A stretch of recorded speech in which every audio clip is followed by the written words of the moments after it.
This video is sponsored by PCBWay. More on them in just a bit. Hey guys, welcome back to Bright Night Tech. My name is Berto and today we are working on part 1 of my 3D printed Doctor Doom helmet. Now I got the file from Do3d.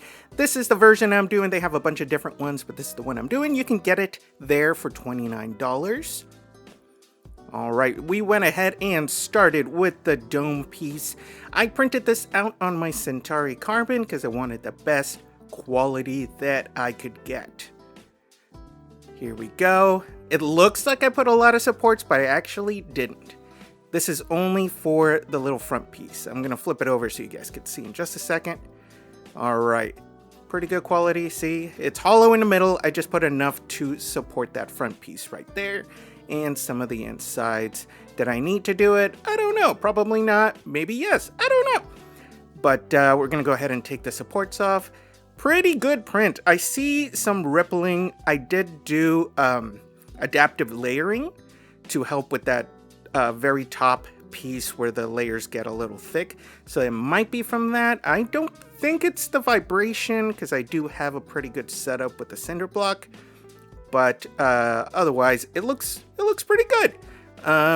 There's a seam mark on top there, but we should be able to cover all of this anyways. We're going to sand it, so not a huge deal. All right, here is the faceplate. I also did this on my Centauri Carbon, again, so we can get the best quality ever. Not to say my other printers don't give a pretty good quality, but the Centauri is on another level. All right, let's go ahead and check this out. Pretty good print. All right, let's go ahead and take off the supports.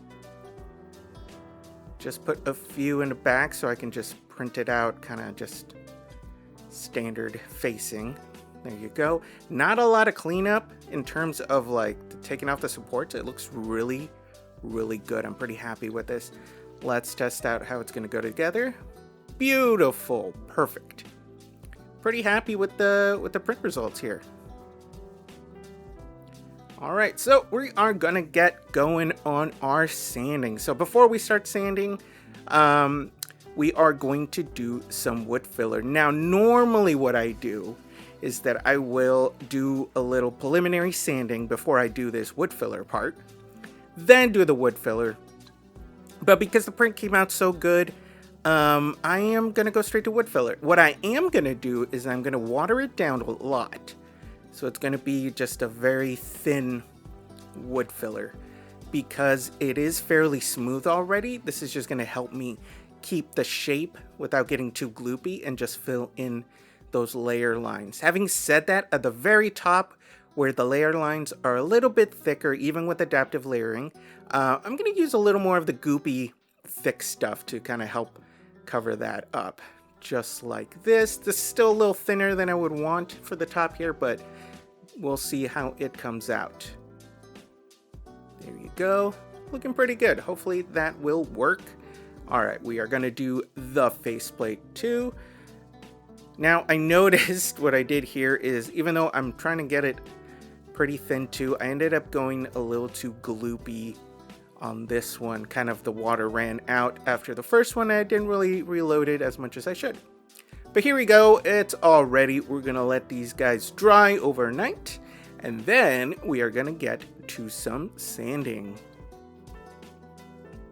All right, it is the next day and we are going to go ahead and start with our sanding. We are going to start with a pretty low grade. And we're just going to go all the way through and try to get it as smooth as possible. Same thing with the faceplate here. Now, this first phase, they usually come out pretty rough still, which is totally fine. You are just kind of helping fill in those big lines before we move on to the next steps. I'm gonna make sure the eyes are clean, just like that. Okay, looks pretty good. As you can see, I was sanding so hard, I tore my gloves.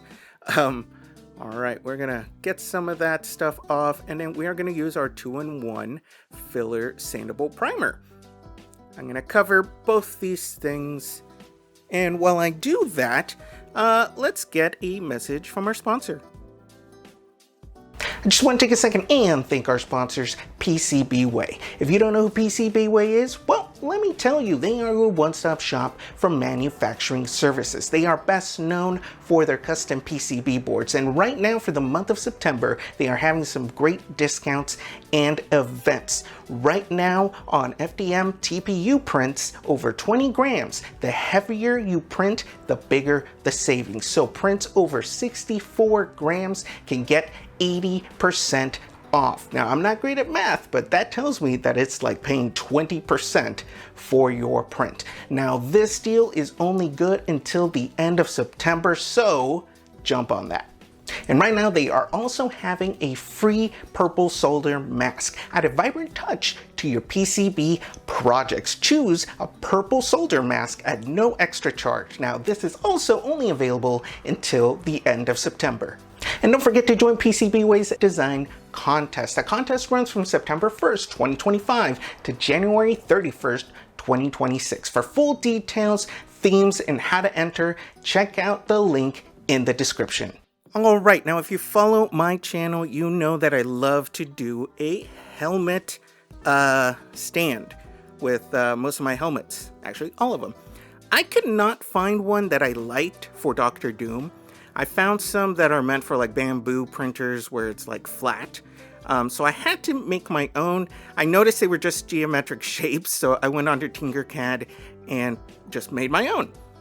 Just like that. This is kind of designed after Sentinel Props stands that he makes. I use his system a lot, so I just kind of make them to fit with that system. So the pole and the ball that I use to make the rest of the stand, that is from his system. All right, these are ready to go now.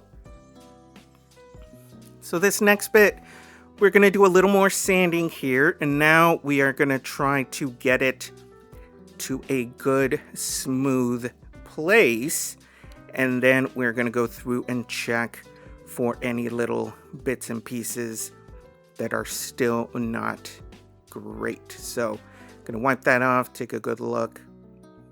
All right, went ahead and already did this. You can tell the seam is kind of still visible there, but it feels pretty smooth, so I don't think that will be a problem. Now what we're gonna do, we are gonna do some spot checking with the wood filler, which means I'm just gonna go through, find any spots that still look unfilled or that are still a little bit rough. And we're going to go ahead and cover them up and let this dry again, just like this. But once they really have trouble, I end up pretty much covering the whole thing again. Now, I decided to go a little extra with this, and I got these cloak clasp symbol things. Got them on Makerworld by Kuana, and these look pretty good. I am gonna have to sand them and everything. I found this chain. Now, there are a ton of different chains out there, especially on Makerworld. So I just landed on this one, and what's funny is that I ended up making it smaller anyways.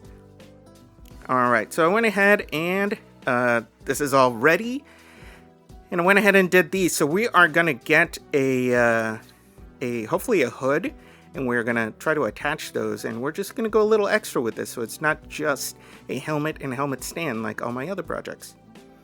Okay, these are ready to go. All right, we are gonna go ahead and sand these out. As you can see, it's a little rough. I generally don't like to spend too much time on like little accessories that are not gonna be like the main focus. So like stands, I'll spend an okay amount of time, but I'm not trying to get it perfect. Same thing with those clasps, but we're going to go ahead and sand it down as best we can, just like that. And then we are going to have our last round of filler primer in just a moment. There we go. Hopefully that fills in the rest of the things, little scrapes and stuff.